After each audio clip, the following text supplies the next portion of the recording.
Bien, íbamos a hablar sobre vértigo posicional benigno y te preguntábamos en la encuesta que vos podías contestar, ahora va, ¿alguna vez te mareaste al cambiar la posición de tu cabeza? Esa era la pregunta. Contestaron por sí 96,6%.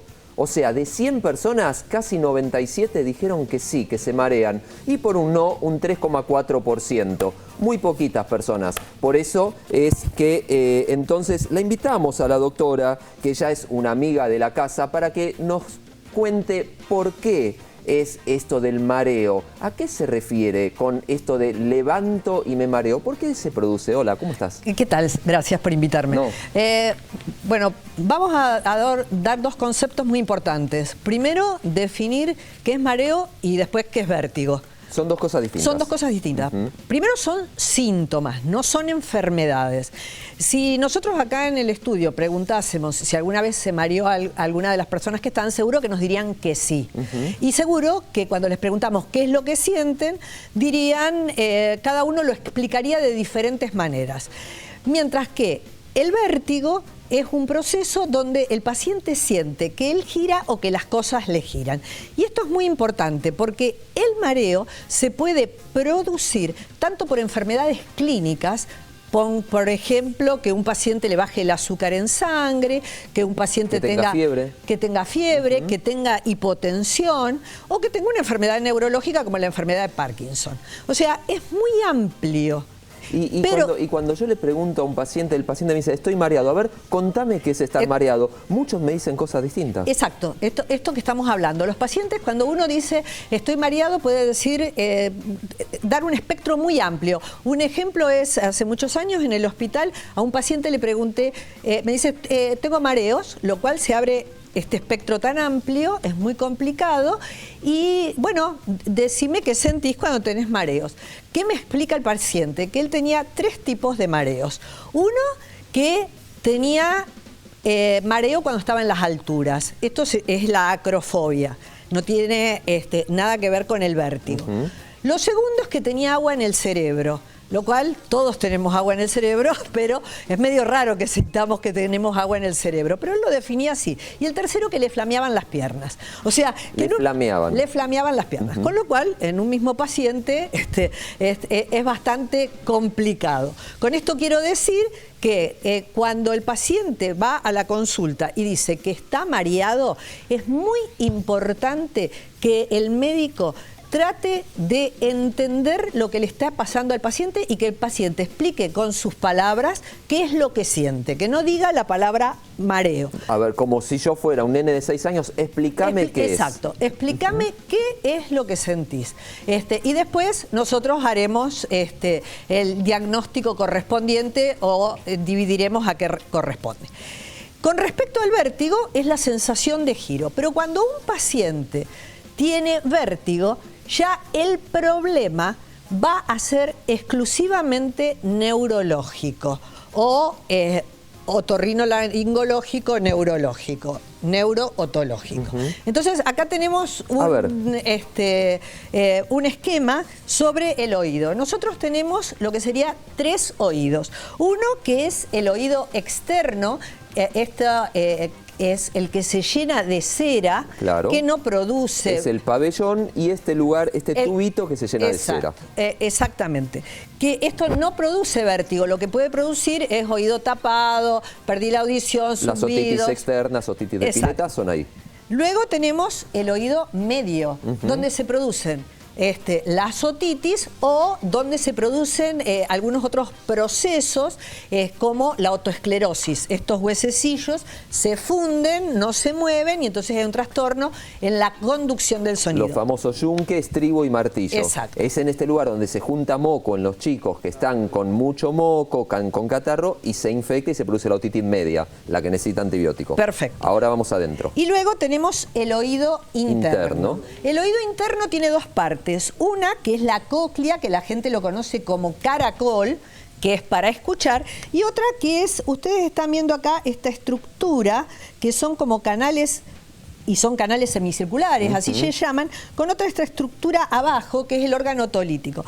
Esto es el sistema vestibular periférico junto de acá sale el nervio vestibular y el nervio auditivo que va al cerebro y estas estructuras en el cerebro se abren y aparecen los núcleos vestibulares centrales. Esos canales ahí están dibujados en un solo plano, sí, pero... están en 3 planos diferentes. Ahora lo vamos a explicar un poquito más. Entonces, esto que se llama sistema vestibular periférico es lo que la gente conoce como laberinto. Les presento, el laberinto es este. Los canales semicirculares son 3 en cada oído. Uno es el canal anterior, ubicado en esta posición, sí, otro es el canal horizontal en esta y otro es el canal posterior en esta posición de mi brazo. O sea que ocupan las 3 orientaciones tridimensionales. Sí, exactamente. Entonces, ¿por qué será en 3 dimensiones? ¿Para qué sirve el laberinto? ¿Para qué sirven estos canales? Estos canales en su interior tienen líquido y son sensores de aceleración angular. Entonces, los pacientes me dicen, ¿qué me dijiste? Esto es como un giróscopo, nos está indicando cuál es la relación de mi cabeza y mi cuerpo con el espacio cuando yo giro la cabeza o giro el cuerpo. Por eso una persona que está parada con los ojos cerrados sabe si está inclinada para adelante, para el costado o para atrás. Sí, pero ahí interviene la otra parte, que es esta, que es el órgano otolítico. Así como en los canales semicirculares hay líquido, que es la endolinfa, en el órgano otolítico nosotros tenemos una matriz gelatinosa y encima hay unas partículas de calcio, de carbonato de calcio, que se llaman otolitos, que están pegadas a esa matrícula. Y así como esto sensa la aceleración angular, me dice si yo estoy girando la cabeza, perfecto, esto sensa la aceleración lineal, la ley de la gravedad. Esto que acabas de decir vos. Si yo estoy con los ojos cerrados parada, yo sé que estoy parada con los ojos cerrados.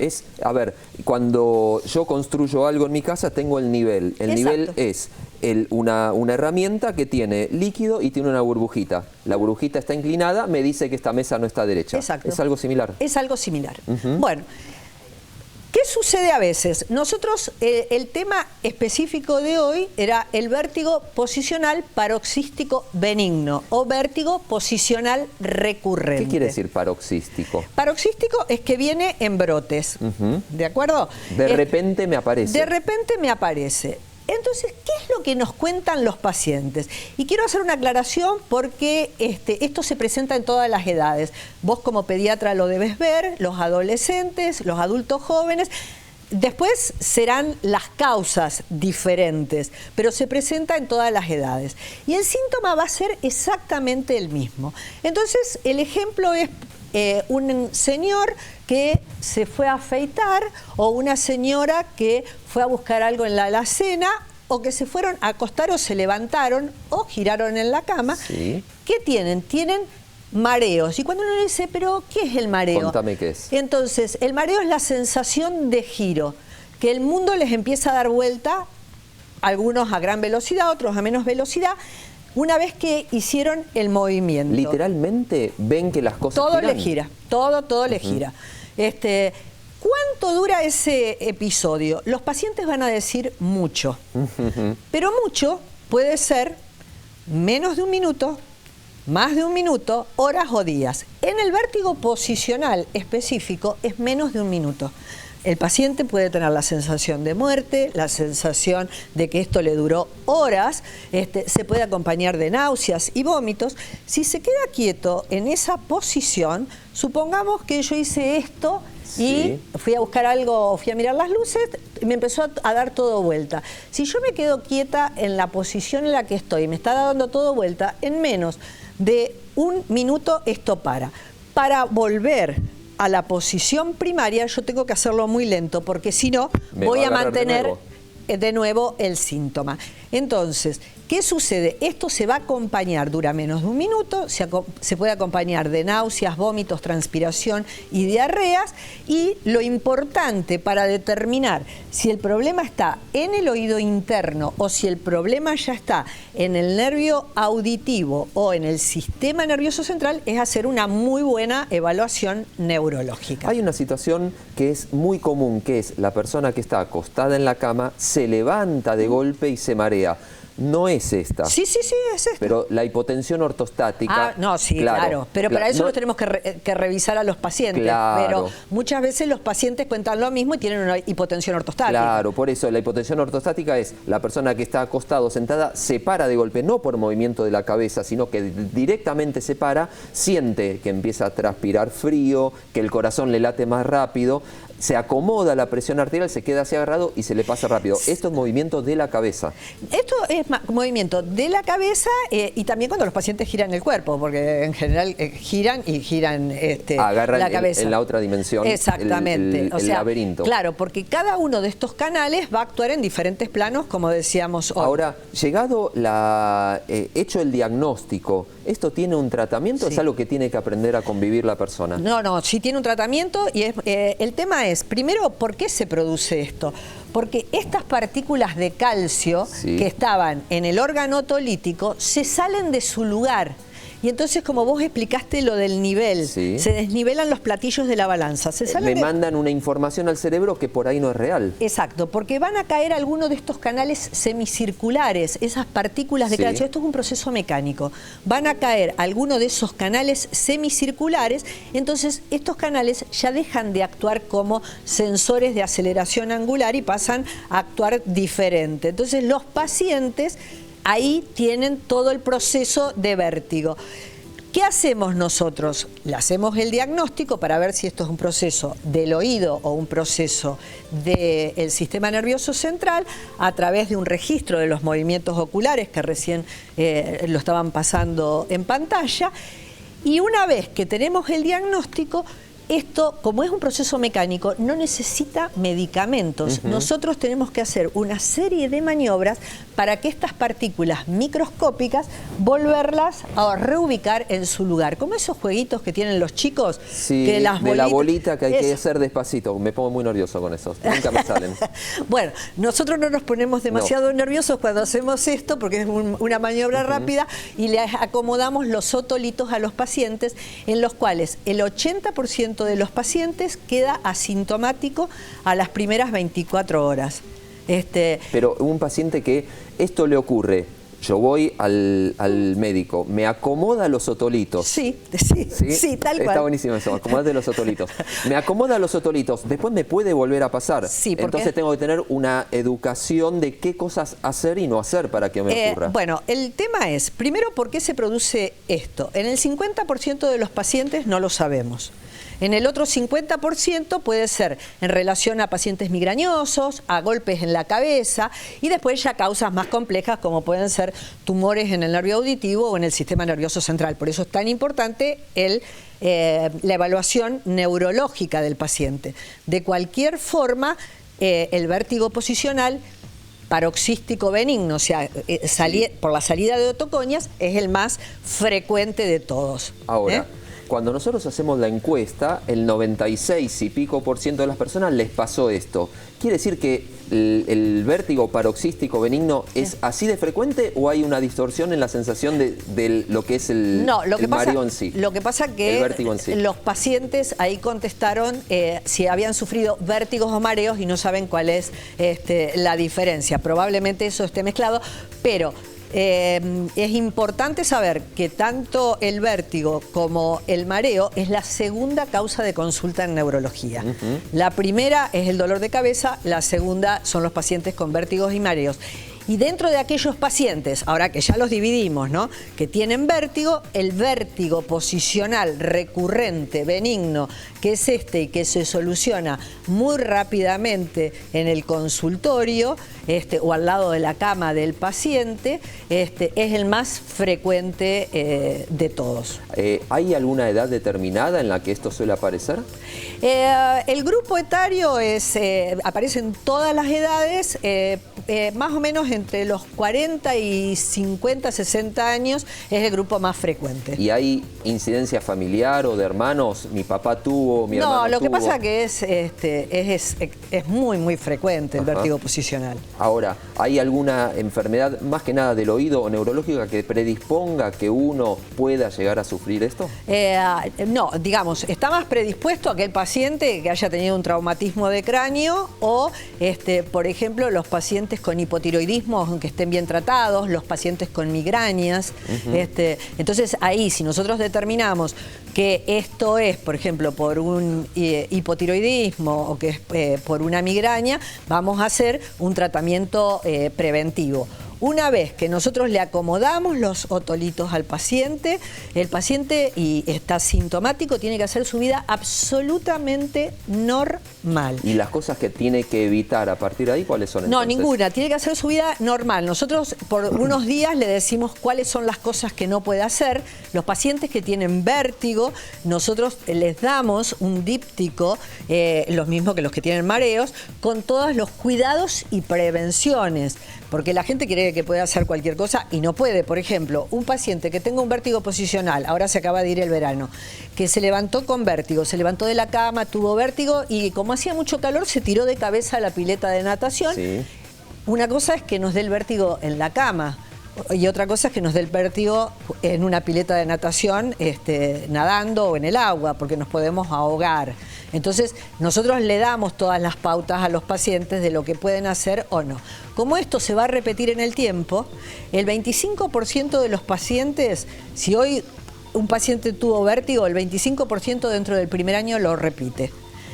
El 50% de los pacientes lo repite dentro de los primeros 5 años. Pero los pacientes tienen que hacer su vida, cuando ya los sacamos del vértigo, totalmente normal.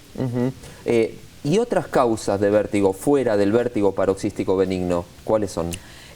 Bueno, el vértigo puede ser posicional, o sea, desencadenado, es el mismo, exactamente el mismo síntoma, puede durar un poco más y puede ser, por ejemplo, porque el paciente tenga un evento vascular, sí, o sea, un ACV, o porque el paciente tenga una placa desmielinizante, o porque el paciente tenga migrañas, que son todos problemas neurológicos. Entonces el vértigo es porque se te desacomodaron los otolitos. Claro, es el más frecuente de todos. Y en esto, ¿cómo interviene el vértigo de la famosa persona que está ahí en la cornisa o en la montaña, mira para abajo y siente que... Eso es acrofobia. Sí. Nosotros tenemos que saber que el equilibrio depende de 3 sistemas. Uno es la sensibilidad profunda inconsciente, el sistema propioceptivo, que normalmente los pacientes, las personas normalmente no saben que lo tienen. Es el que nos informa, los músculos de las piernas que nos informan de cómo estamos parados. Exacto.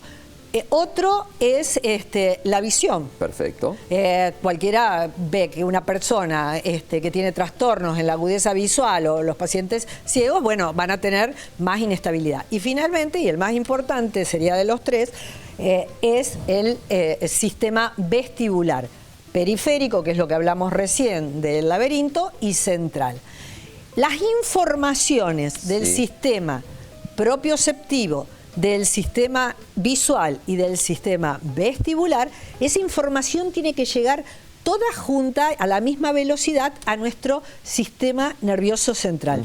Y entonces, cuando llega la información, nuestro cerebro lo va a comparar con lo que nosotros ya tenemos aprendido. Es como si pusiésemos la llave en una cerradura.